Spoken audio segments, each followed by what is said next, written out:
Yung nangyari, alam nyo, kami ng PDP, apat kaming PDP. Okay. Ako, Senator Bongo, Senator Bato, Senator Tolentino. Kami ay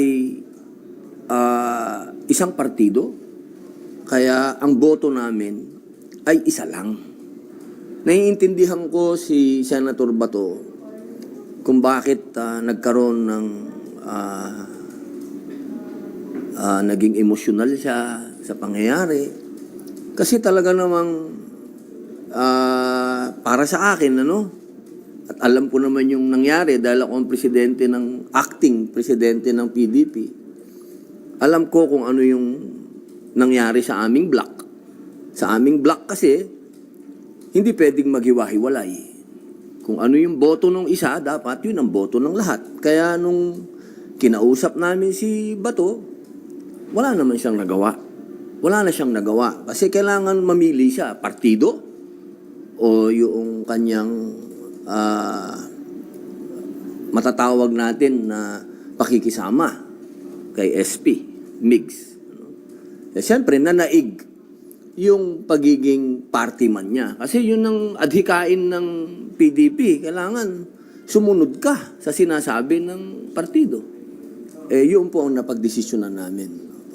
Kaya yung artista block o anong block yan, hindi po. Partido po namin ito ng PDP. Sir, recently said kanina wala po kayong problema dun sa leadership ni Senator Diggs. Pero yun nga po, bakit po nag-come up yung PDP block na supportahan si Senator Chis Escudero as Senator? Siguro po, ang pwede natin tanungin dyan, yung mga veterano dito sa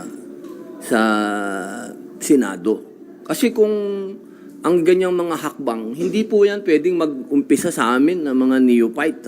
So, siguro sinabi naman din po ni Senator Chis Escudero, yung ating SP ngayon, na sinabi naman po niya na siya talaga ang nag-umpisa ng mga hakbang, siya ang kumausap sa mga senador.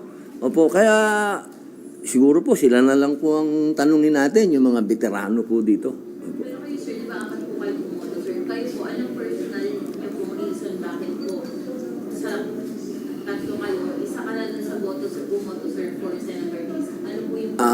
Siguro, ito po, para kasi hindi naman po naging unfair sa amin, si SP MIGS, Siguro sa amin na lang po yung rason namin, sabi nga ni Chis, ni SP Chis, yung mga ganitong mga pangyayari, hindi naman tayo kailangan magpaliwanag. Sabi niya, basta kung ano yung rason natin, yun na yun. Basta ako, ito po ay desisyon ng partido. Hindi po ito isang desisyon ng isang tao. Kung ano man ang sana ang hinihingi namin, wag naman masyadong kawawa naman si Bato. Kasi wala namang kasalanan si Bato. Si Bato sumunod lang sa partido. Sana maintindihan natin na meron pa dito sa Pilipinas na mga totoong partido politikal na talagang sama-sama